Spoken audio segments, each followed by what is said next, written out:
क्या आप जानते हैं कि समुद्र में इंटरनेट केबल कैसे बिछाया जाता है? अगर नहीं, तो यह वीडियो आपके लिए है। इस वीडियो में हम आपको समझाएंगे कि इंटरनेट केबल समुद्र में कैसे डाले जाते हैं। सबसे पहले हम समुद्र के बाहर की कुछ निशानियां बताते हैं। आपने अक्सर समुद्र के किनारे ऐसे ब्लॉक्स देखे होंगे। इन ब्लॉक्स को लगाने का मकसद यह होता है कि यदि कभी इंटरनेट में कोई समस्या आ जाए तो इंटरनेट कंपनी इन निशानों की मदद से अपने पैनल की पहचान कर सके और आसानी से उस स्थान तक पहुंच सके। समुद्र में इंटरनेट केबल लगाने से पहले उस क्षेत्र में जहां पैनल लगा होता है वहां की अच्छी तरह सफाई की जाती है और पुराने केबल को हटाकर नए केबल के लिए जगह बनाई जाती है। वहीं समुद्र के तट पर भारी मशीनरी का इस्तेमाल करते हुए बड़े-बड़े गड्ढे खोदे जाते हैं, जिनकी मदद से इंटरनेट केबल समुद्र तक पहुंचाया जाता है। अगली सुबह विभिन्न टीमें समुद्र पर पहुंच जाती हैं और सबसे पहले अपने रहने, खाने पीने के लिए एक सुरक्षित जगह बना लेती हैं, जहां वे काम के साथ आराम भी कर सकें। इसके बाद जिस स्थान पर काम करना होता है, वहां पर बॉक्सेस लगाकर सुरक्षा सुनिश्चित की जाती है, ताकि कोई अनजान व्यक्ति वहां से गुजर न सके। अब आपको समुद्र में खड़ा एक जहाज दिखाई दे रहा होगा। इस जहाज तक समुद्र के किनारे से केबल पहुंचानी होती है, जिसकी दूरी 14.5 किलोमीटर है। इसके लिए सभी लोग केबल के साथ बड़े-बड़े गुब्बारों को बांध देते हैं। फिर वे रस्सी के दूसरे छोर को लेकर केबल को जहाज तक पहुंचाने के लिए निकल पड़ते हैं। जहाज पर पहुंचकर वे उन गुब्बारों को केबल से काट देते हैं, जिससे केबल समुद्र के अंदर चला जाता है।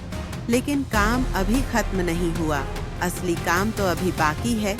अब तो समुद्र के बाहर का काम पूरा हो गया है, लेकिन समुद्र के अंदर का काम अभी बाकी है। अब हमें समुद्र के अंदर जाकर केबल को समुद्र की तह तक ले जाना है और उस पर लोहे का फ्रेम लगाना है, ताकि केबल समुद्र के अंदर सुरक्षित रहे और उसे किसी भी प्रकार का नुकसान न हो। आप सोच रहे होंगे कि यह समुद्र कितना गहरा है और यहाँ खतरनाक मछलियाँ जरूर होंगी। जानकारी के लिए बता दें कि समुद्र के किनारे से लेकर 125 किलोमीटर तक कोई भी खतरनाक मछली नहीं पाई जाती, क्योंकि खतरनाक मछलियाँ समुद्र की गहराई में ही पाई जाती हैं। वहीं जिस जगह केबल बिछाया जा रहा है, वहाँ की गहराई उतनी अधिक नहीं होती। दूसरी ओर समुद्र के किनारे ये भारी मशीनरी बड़े-बड़े बॉक्सों को उठाकर समुद्र के पास ले जाती है। इन बॉक्सों में लोहे के फ्रेम होते हैं, जिन्हें समुद्र में जाकर केबल ऊपर लगाया जाता है, ताकि केबल सुरक्षित रहे। अब आप समुद्र के किनारे ये बड़े बॉक्स देख रहे होंगे।